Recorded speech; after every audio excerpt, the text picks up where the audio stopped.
I hadn't seen my grandmother in 3 years. Life, work, and a few too many unanswered calls made the silence grow longer. So when the birthday invite came, I packed my bags with guilt and hope. But the second I stepped into the backyard, I knew something was wrong. The cardigan was hers. The wheelchair, too. But the woman inside it had never held my face in her hands or smelled like lavender and lemon cookies. Then Ethan, my husband, whispered words that broke everything that's not your grandma. And from that moment, I couldn't unsee the lie I had walked into. Stay with me till the very end and let me know where you're watching from so I can see how far the truth really spreads.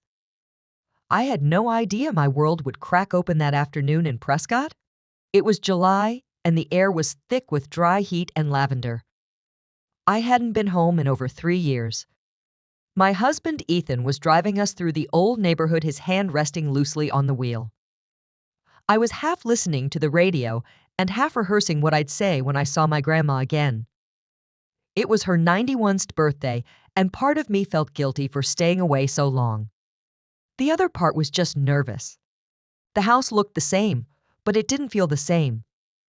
There were more cars than I expected, parked all along the curb and halfway into the lawn. A few faces I didn't recognize lingered near the porch. I thought maybe they're from church, or maybe I'd just forgotten them. Family blurs over time when you've been gone long enough. Inside, the decorations were too much. Silver balloons, mismatched banners, a cake that looked like it came from a hotel catalog. My mom hugged me with that quick, tight-lipped smile she used when cameras were around. My cousin Jenna squealed and snapped a photo before I could say a word. Everything was loud and cheerful, but it didn't feel warm. I scanned the room looking for her. Then I saw her. Sitting in a wheelchair near the window wearing a faded pink cardigan I vaguely remembered. Her hair was gray and neat. Her hands folded in her lap, her eyes looking somewhere. I started walking toward her, heart pounding with some emotion I couldn't name. I whispered her name. She didn't blink. She didn't smile. She didn't even flinch. Just a blank face and a soft, wheezing breath, like someone unplugged the spark that used to light her up from the inside. I tried again. Grandma. It's me. Rachel. Still nothing. I stood frozen. The noise of the party swirled around me like static. Then I felt Ethan's hand on my back. Firm. Slow. Urgent. Get your purse.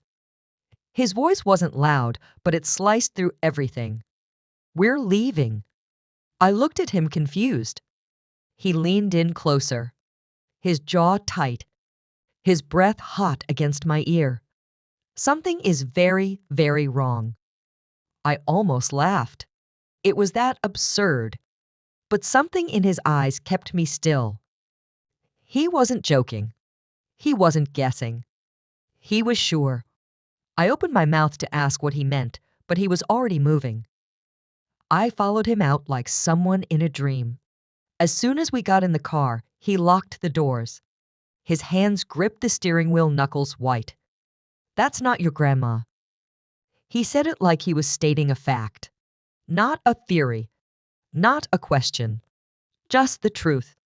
I stared at him, waiting for an explanation. He didn't look at me. Just stared straight ahead, breathing through his nose like he was trying not to scream. I felt the weight of his words sink into my chest. Not my grandma. My stomach turned. I looked back toward the house. That figure in the wheelchair. Still silent, distant. She hadn't spoken. She hadn't looked at me. She hadn't called me by the name only she used. Ray. I pressed my fingers to my lips. It didn't feel like a birthday party. It felt like a stage play. And suddenly I wasn't sure what was real. Something inside me cracked open. And once it did, I knew. Whatever this was, it wasn't a celebration. It was a cover-up. And that woman inside that wasn't the woman who raised me. That wasn't the one who stayed up all night when I was sick, who taught me how to sew, who cried when I got into college. No, that wasn't my grandma. And I was going to find out what they had done with the woman I loved. The backyard used to smell like lavender and sugar cookies. When I was a kid, Grandma would host garden teas for me and my dolls under the big oak tree. She'd pour warm water into porcelain cups and call it chamomile served peanut butter crackers on her best china. That yard was magic. That house was hers. That life, those memories, they belonged to us. But that day, all I could feel was dust and sweat. The folding chairs were set in uneven rows like no one cared if they tipped. A plastic table sagged in the middle under a store-bought cake with icing that spelled out Happy 91 in crooked lettering. The lavender bushes were trimmed back too far. The garden beds were bare. Someone had tried to hang balloons, but they drooped, half-inflated, twisting in the sun, like they knew this party wasn't real. Then she came out. Someone pushed her across the patio in a metal wheelchair, the kind you see in hospital discharge photos. She wore a cardigan 2 sizes too big and orthopedic shoes that scraped the concrete. Her chin trembled slightly, but her face stayed blank. Eyes gray and dry mouth, slack hands trembling in her lap. No smile. No recognition. Just there. I stopped breathing. That wasn't how she moved. My grandma had a way of sitting upright even in old age. Her eyes used to flicker with mischief. Her fingers were always knitting or twiddling or curled around a cup of tea.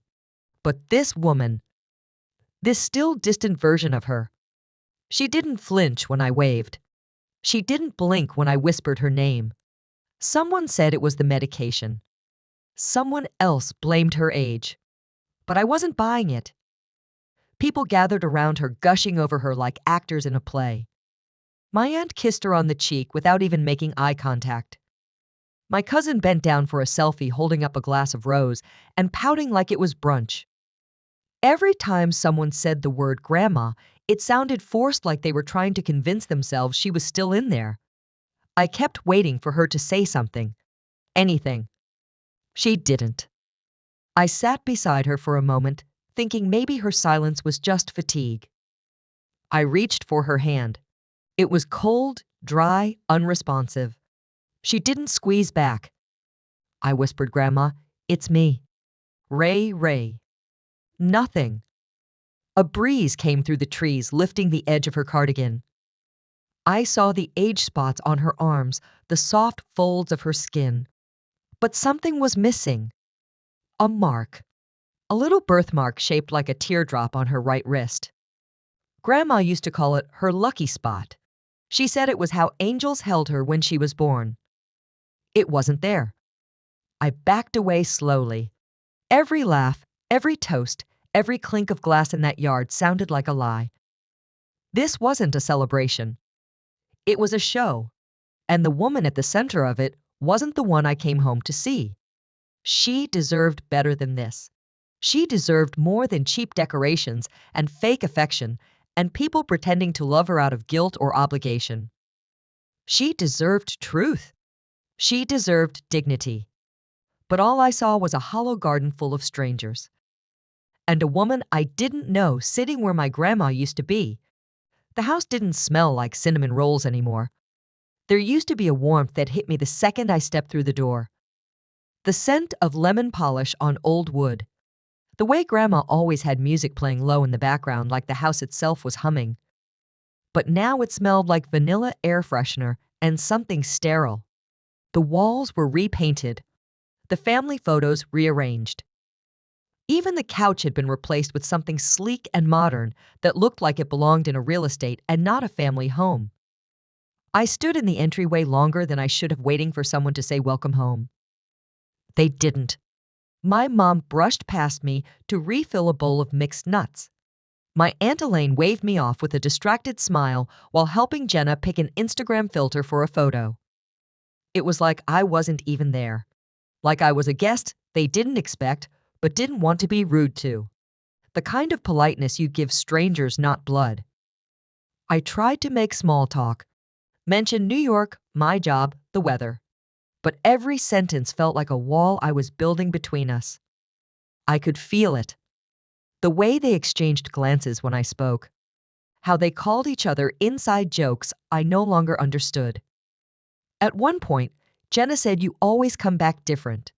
I smiled, but it stung. Because what she meant was, "You don't belong here anymore." I wandered into the kitchen and stopped in front of the fridge. The magnets were all new. The calendar didn't have my birthday circled. There were no drawings I'd made as a kid, no faded school photos from my third grade spelling bee. All of that was gone. Replaced with Jenna's wedding photos, a list of meal prep ideas, and a dog walking schedule. It was like I'd been erased. I used to sit at that kitchen table every morning before school swinging my legs and eating toast with too much butter.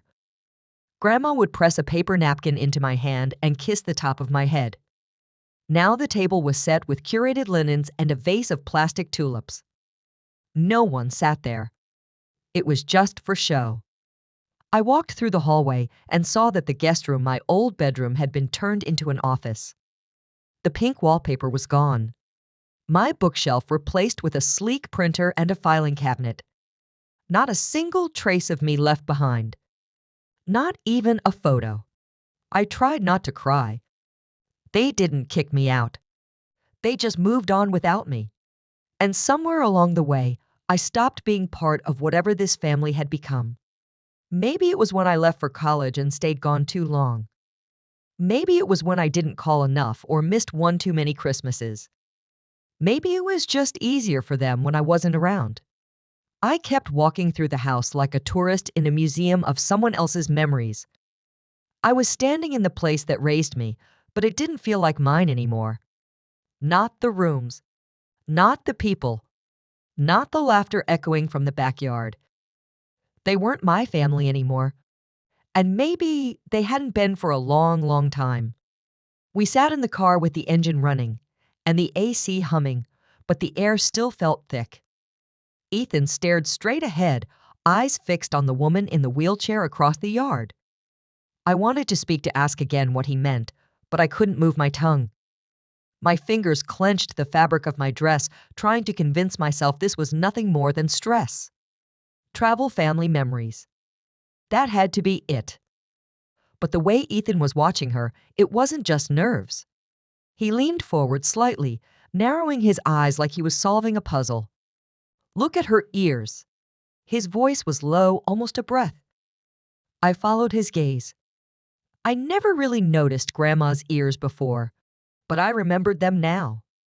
A slight fold at the top like a petal. She used to say they were the one thing she liked about her face. This woman's ears were rounded. Smooth. Wrong. I swallowed hard. Then Ethan said something that hit me in the chest. "Her eyes aren't hers." I looked again. At first, I thought she was just tired. But tired eyes still have warmth. These were empty, unfocused, hollow like a room with no lights turned on. And there was something else. She hadn't reacted to me. Not even a flicker of familiarity. Not even when I stood close enough to touch her hand. I remembered how Grandma used to grab me in tight, fierce hugs. How she'd say, "You're my Ray Ray, no one else's." Her hugs were never gentle. They had weight like she was holding together something important. This woman hadn't moved an inch when I whispered that name. Hadn't flinched. Hadn't smiled. And then, like my mind was reaching backward through the years, I remembered the mark. On her right hand, just under the thumb, Grandma had a birthmark. A tiny dark smudge like a teardrop that never fell. I used to trace it when I was little. She'd joke it was her lucky spot. Said I had one just like it on my back, which I never did, but I let her believe it. I looked again. The hand in that woman's lap was bare. Pale. Veined. But no mark. I whispered it to Ethan. He turned to me slowly. "You saw that too." Something inside me collapsed. I turned my face toward the window and watched my family continue their celebration. Laughter, clinking glasses, the flash of phones. They stood around her like she was the centerpiece of a banquet to be admired and posed beside. But no one looked at her the way people look at someone they love. No one touched her gently. No one whispered to her. They posed, performed, moved on, and she just sat there, like a prop. What if it wasn't Grandma? The thought slithered through me so wild it made my skin crawl. What if they replaced her? What if she died? And no one told me what if they needed someone who looked like her just enough to fool the guests, to keep up the illusion, to keep whatever came next on hold. I wanted to scream. Instead, I sat still, my stomach a stone, my heart pounding with something colder than fear. Because I knew what Ethan was thinking. I was starting to believe it too. This wasn't just forgetting. This wasn't just age. Something was very, very wrong. And whoever that woman was, she wasn't the one who held me when I had the flu, who baked my favorite lemon bars, who called me her best girl every time I came home. This woman was a stranger in my grandma's chair. And suddenly, I wasn't mourning memory loss. I was mourning something I hadn't even admitted yet. Maybe my grandma was already gone. And maybe someone wanted me to believe she wasn't. Some of my earliest memories are of sitting on Grandma's lap with a book in my hands and her voice guiding me through each word. She never rushed me. Even when I stumbled or forgot letters, she'd wait, her hand gently resting over mine, letting me take my time. I learned to read under the soft glow of her living room lamp with the scent of baked apples drifting in from the kitchen. At night, when my parents argued behind closed doors, I'd crawl into her bed. She never asked questions. She just opened the blanket and held me close. Her breath smelled like peppermint, and her skin always felt warm, like she'd been waiting just for me. She called me her sunshine girl. Every morning, she'd pack my lunch, tuck a note in the corner of the napkin, and kiss the top of my head twice. Once for love. Once for luck. That was our secret. When school got hard, and I told her I was falling behind in math, she didn't panic. She made flashcards, baked cookies, and told me I was smart enough, brave enough, and worth every bit of her time. The year I turned 15, my dad lost his job, and my parents couldn't afford to send me on a school trip. I remember coming home crying, embarrassed and angry. She didn't say much, just gave me an envelope with $300 and told me it was from a forgotten grocery fund. I knew she had no such thing. I took it anyway. She always found a way. When I got into college, she cried harder than I did. She kept the acceptance letter on her fridge for a year. Later, when tuition payments became overwhelming, I found out she'd been sending checks to the school using her own savings. I confronted her, and she simply smiled and said, "What's mine is yours." Always. That was the kind of love she gave. Quiet. Steady. Unconditional. She never yelled. Never guilted. Just showed up over and over in all the small ways that mattered most. When I moved to New York, we talked every Sunday. She'd send me clippings from the local paper, silly poems she found in Reader's Digest, and sometimes just a photo of her teacup with a caption like "Thinking of You." I saved every single one. One winter, when I flew home and got stuck in a storm at the airport, she drove 4 hours through icy roads just to pick me up. She brought a thermos of cocoa and a blanket from the couch. That night, as we sat on the couch watching old black and white movies, she looked at me and said, "Everything I own will be yours." I remember laughing and saying, "Grandma, I don't want your things." She smiled. "I'm not giving you things. I'm giving you a home."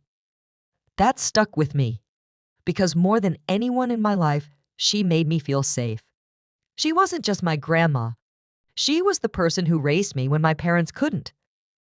The one who held the pieces together when everything else fell apart. The person who loved me in ways that didn't need to be said out loud. I was never just a grandchild to her. I was her girl, her legacy. And everything good in me came from the way she loved. It started slowly, the way most losses do. At first, it was just missed calls. I'd FaceTime every Sunday like we always had, and Mom would pick up instead. She'd say Grandma was napping or not feeling well or just stepped out to get some air. I believed her, at least for a while. But the pattern grew. The excuses got thinner. One weekend, I called 3 times in a row. No answer. Then a text from Mom hours later saying, "Sorry, busy day. Maybe next week." I told myself it was nothing. People get busy. Older people need rest. Still, it didn't sit right. I started texting directly. Just a simple "miss you" or "wish I could hear your voice." I never got a response. Not even a heart emoji, which Grandma used to send for everything. It was silence. A silence that got louder the longer it stretched. On holidays, they said she was too tired to come to the phone. On her birthday, I sent flowers and never got a thank you. I tried not to panic, told myself she was aging, that her memory might be slipping, that maybe she wasn't using her phone anymore. But deep down, I didn't believe any of that. Because even if she forgot everything else, she would never forget me. I knew something was off the last time I sent a video message. Just a clip of me walking through Central Park saying I missed her, showing her the snow. I waited all night for someone to text back. The next day, I saw it had been marked seen. But no one replied. I called my mom. She picked up on the third ring and sounded annoyed. I asked her directly, "Is Grandma okay?" And she paused too long before saying, "She's just tired, Rachel." Getting old is hard. I wanted to scream. I pressed harder, asked if I could fly in to visit. She said it wasn't a good time, said the house was chaotic, said Grandma needed her rest. I asked to talk to her, just for a second. She said no. The call ended after that. Afterward, I stared at my phone waiting for it to ring again. It didn't. That was over 2 years ago. Since then, I kept checking their social media. No new pictures of Grandma. Just group photos of birthday cakes and beach trips with her mysteriously absent. I'd ask about her in the comments. No one ever replied. I told Ethan something felt wrong. He tried to comfort me, said maybe they were trying to shield me from seeing her deteriorate. But that wasn't it. Grandma wasn't just my relative. She was my person. If she were sick, she'd want me there. If she were alive, she'd fight to hear my voice. But she hadn't. And I didn't have the words for it then, but I felt it like a bruise beneath my ribs. She was gone. And the worst part wasn't losing her. It was losing her without being allowed to say goodbye. Ethan and I sat in silence on the motel bed, the TV off, the curtains drawn. My fingers gripped the edge of the mattress like I was holding onto the last thread of something real. I couldn't get the image out of my head, the woman in the wheelchair, everyone pretending like this whole thing was normal. It wasn't just wrong. It was deliberate. Ethan opened his laptop and pulled up a copy of the will I had sent him years ago. I had forgotten I'd ever emailed it to him. But there it was. Grandma's signature. My name. Every page stamped, witnessed, notarized. Clear as day. Everything she had, she left to me. I remembered sitting at her kitchen table when she signed it. Her hands trembled slightly, but her eyes were steady. She'd said, "I want to make sure you're taken care of. You're the only one who's never asked for anything." It felt like a promise. A last thread connecting us no matter what came next. Now that promise was buried under a lie. I felt sick. I thought about that house, her garden, the books still on her shelves. I thought about how my mother had spoken to me lately, distant, fake smiling, brushing off every question. She had known. They all had. They hadn't just kept me away from Grandma. They had hidden her death to delay the will, to keep the house, the accounts, the security she left behind. And they used my love for her as cover, as distraction, as a trap. I saw it all clearly now. They needed time. Time to get everything in their name. Time to set the stage. Time to erase me. That's why they pushed me out. That's why I wasn't welcome. Because if I had been closer, I would have asked too many questions. Because love makes you loud, and they needed silence. I felt like I'd been sucker punched. Like every memory I had was being picked apart by people who only saw dollar signs. It wasn't grief they were hiding. It was greed. I stared at the will, my heart pounding. I could hear Ethan talking, trying to make a plan, but I couldn't take my eyes off that signature. It was hers. I'd watched her write it. I could still see the way she had to hold the pen tight between her fingers. She said she wanted it simple. No fighting. Just love and fairness. And look what they did with it. My family, my mother, my aunt, even Jenna, had taken that trust and turned it into a lie. Not just about the inheritance, but about her death, about the life she gave me. I didn't cry. I just sat there shaking, realizing that I had become a stranger to people I once shared everything with. And worse, I had believed them. I had doubted myself. I had convinced myself I was overreacting. But I wasn't. I was finally seeing the truth. They didn't just steal from me. They stole her. Her voice. Her goodbye.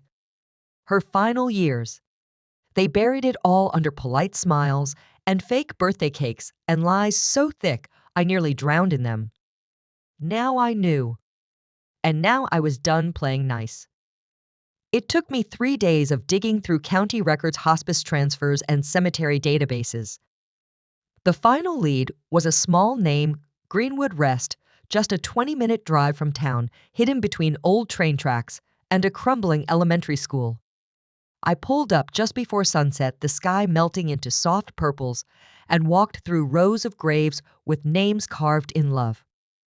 And then I found it. A small, flat stone sunk into the earth as if no one cared if it disappeared. Louise Morgan. No dates. No beloved mother.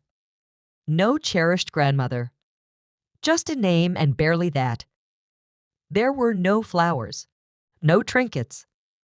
Not even a patch of disturbed earth to suggest someone had visited. I sank to my knees, breath stolen from my lungs. They had buried her like a secret. No ceremony. No photos. No gathering to share stories or sing her favorite song. Just a quiet burial in a corner of the world where no one would ask questions. They hadn't just hidden her death. They tried to erase her. All I could think about was the way she used to press her lips to my forehead and call me her sunshine. How many birthdays she spent baking my favorite chocolate cake. How she made every Christmas feel like magic. And now this.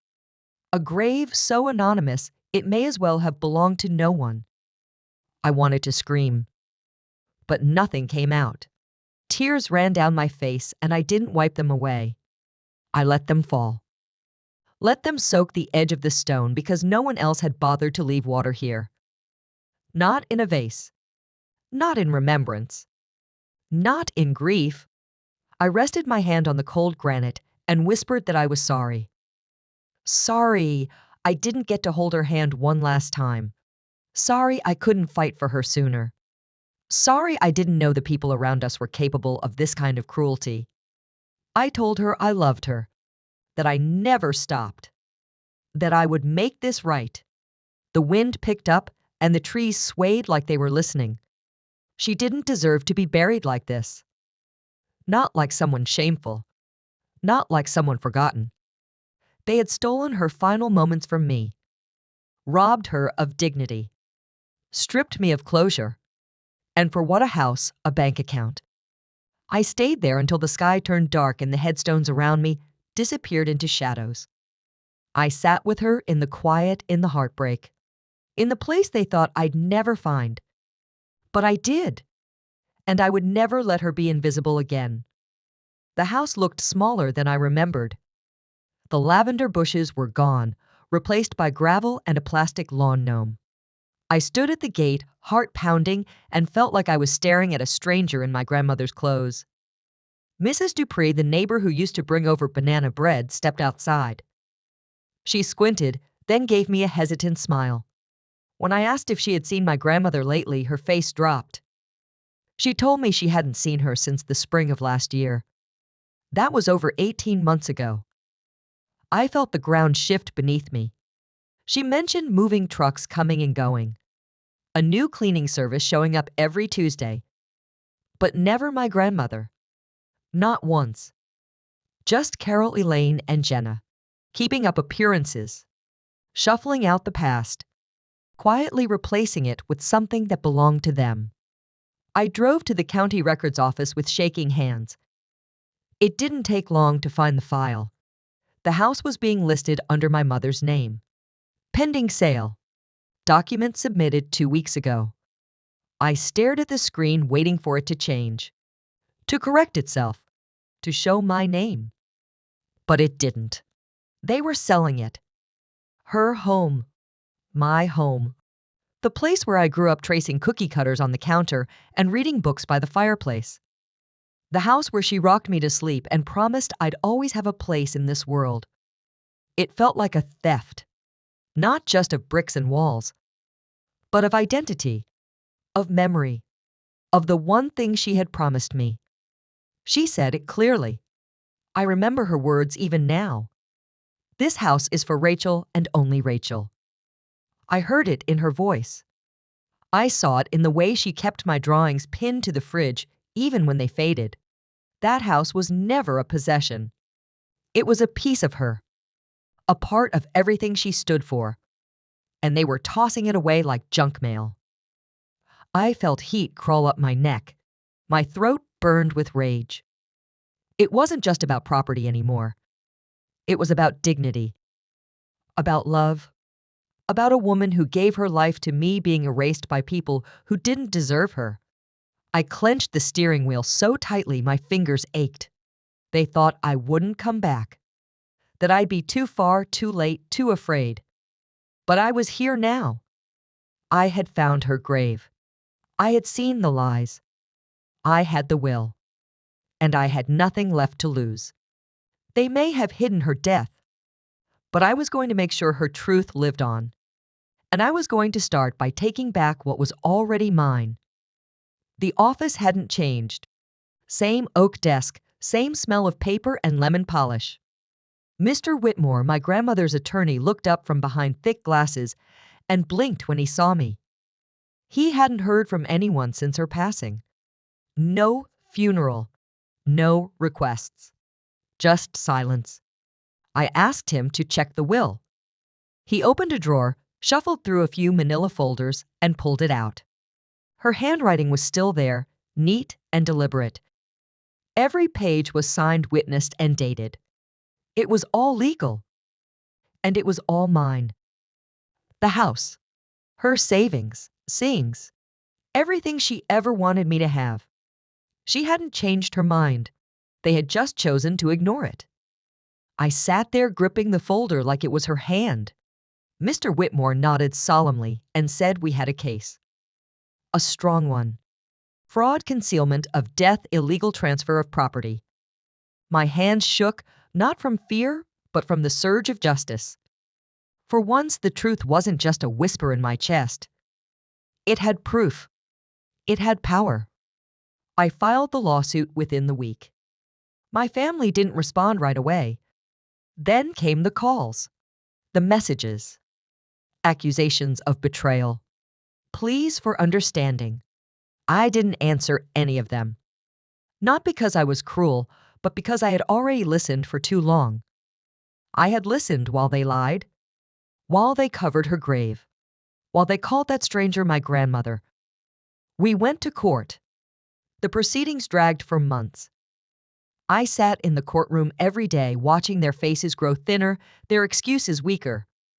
My lawyer read out every clause from the will.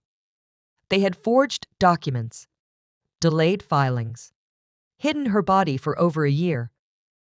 When the judge ruled in my favor, I didn't cry. Not then. I walked out holding a signed court order and the keys to the house. It wasn't victory that hit me. It was the weight of everything she had left behind. Back at the house, I moved slowly through each room. The kitchen smelled like dust, but I could still imagine her baking. I found her teacup stacked behind new glassware, her scarves folded beneath piles of untouched clothes, a photo of us tucked into a drawer like a secret too dangerous to display. I didn't sell anything. I didn't renovate. I restored. I painted the porch the color she always wanted. I lined the hallway with the photos she used to keep in her dresser drawer. I brewed peppermint tea every morning and drank it beside her old reading lamp. I turned her house back into a home. People came by, neighbors mostly. Some cried. Some apologized. One left a bouquet of wildflowers on the porch and whispered that Louise deserved better. I agreed. She didn't die forgotten. She didn't fade into dust without a name. I made sure of that. The money meant nothing. The property was secondary. What mattered was that I had returned her story to the world. I had written her back into the lives of the people who once loved her, who might have forgotten in silence, but now remembered with warmth. She raised me to be strong, to be honest, to fight when no one else would. And I did. I took back what was hers.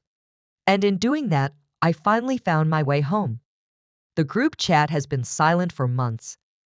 I left it the day after the verdict without a word. I deleted my mother's number, blocked Jenna's, and closed every door they might have used to crawl back in.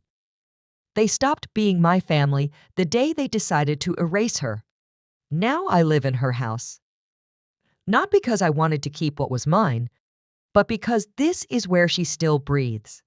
Her books still line the shelves. Her slippers are under the bed.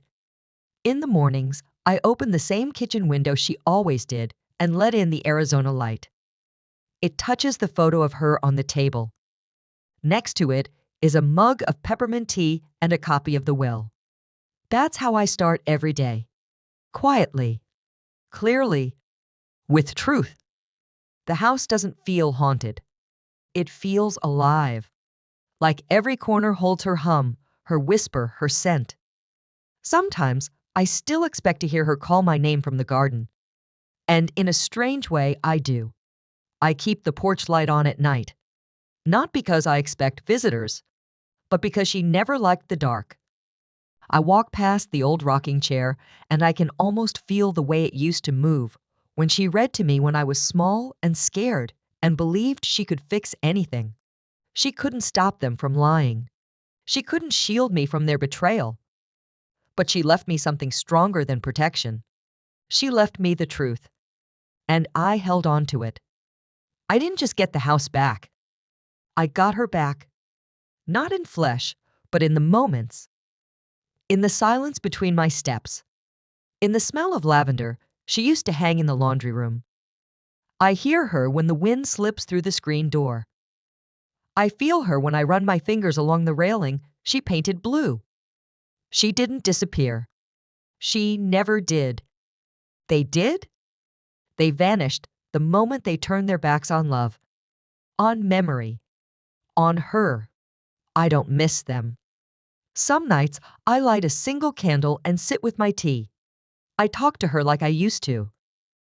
I tell her what I'm planting in the yard, what book I'm reading, that I finally found the recipe she lost for lemon poppy seed cake, and that I made it just for us. She would have smiled at that. I may be alone, but I'm not lonely. Not here. Not with her. Because some homes aren't built from bricks. They're built from promises kept.